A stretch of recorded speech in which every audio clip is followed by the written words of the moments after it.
주제 하나만 더요. 나흘 전인가요?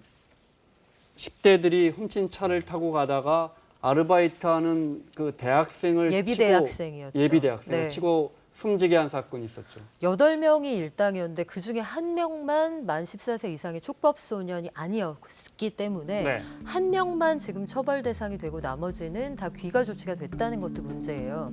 더구나 이 아이들이 과거에도 소년범으로서 소년원에 갔다 오거나 동일범죄 처벌 전력이 있었는데 네. 어리다는 이유로 처벌을 안 받았거든요. 대전까지 가서 사고를 냈는데 서울에서 렌터카 훔쳐서 달아나다가 경찰 단속 피하려고 신호 위반해서 가다가 사고를 네. 냈습니다. 그런데 사고를 내고도 반성은커녕 경찰서에서 단체로 이른바 셀피를 찍어서 SNS에 올리는 등 굉장히 공분을 사고 있고 국민청원 처벌해달라 네. 촉법소년 다시 생각해달라는 청원에 74만 명이 동의했습니다. 74만 명요? 네.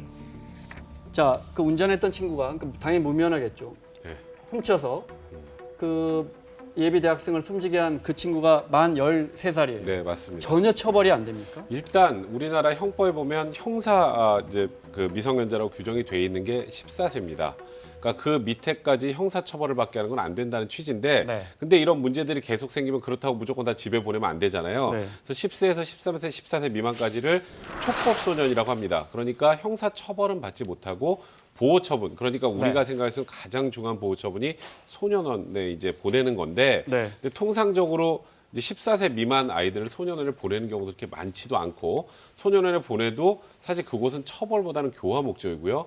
당연히 이거는 형사처벌하니까 전과로도 네. 남지 않습니다. 그래서 제가 일각에서는 아이들이 사고를 치고 와서 경찰서 와서 저 촉법인데요? 라는 표현까지 썼다는 얘기를 제가 들었는데, 이제 그러다 보니까 지금 과거 이 형법이 처음 만들어졌을 때하고 지금하고는 아이들의 발달, 성장 속도나 접하는 정보나 모든 게 다르기 때문에 촉법소년의 연령을 더 낮춰야 되는 게 아니냐라는 얘기들이 나오고 있는데, 이번 사안 같은 경우는 뭐 이후에 낮춘다고 하더라도 형사처벌 대상으로 삼기에는 좀 소급은 안 어려운 되는 상황인 거죠. 거니까요. 네. 네. 박예미 평론가 네. 이야기했던 것처럼 이 학생들이, 이 소년들이 사고를 내고 경찰서에 잡혀와 있으면서 사람이 죽었단 말이에요. 물론 그 사실을 인지했는지 모르겠지만 사람을 치고 뺑소니해서 경찰서에 잡혀와 있으면서 저희가 지금 청소년들이라서 완전히 모자이크를 했는데 4명이서 셀카를 찍어서 인스타에 올렸습니다. 심지어 저게 웃는 얼굴이고 네. 그래서 사망자의 여자친구가 격분해서 이 내용을 SNS에 올렸습니다. 상당히 많은 분들의 공분을 샀는데 글쎄요, 사람이 사회가 가지고 있는 기본적인 도덕과 원칙을 지키지 않았을 때, 적당한 제재가 가해지지 않았을 때 아이들이 어떻게 이른바 인간 흉기가 될 수 있는가, 네. 그걸 전형적으로 보여주는 사건이 아닌가 싶습니다. 물론 백 변호사께 어떻게 생각하세요? 어떻게 해야 돼요? 그러니까 아이들을 처벌해서 소년원에, 교도소에 넣는 게 능사는 아닐 거예요. 그런데 사람을 쳐서 숨지게 했는데 걸어 나온단 말이에요. 어리다는 이유로. 네, 그러니까 참 그 부분이 이 형사 정책적으로도 난감한 부분이에요. 물론 피해자 입장에서 보면 당연히 엄하게 처벌하는 게 맞겠습니다만, 또 14세 미만, 13세, 12세, 11세, 10세 정말 그대로 초등학생들까지 생각을 해본다면 그 애들 교도소로 보는 게 또 맞나? 이런 생각도 하게 되거든요.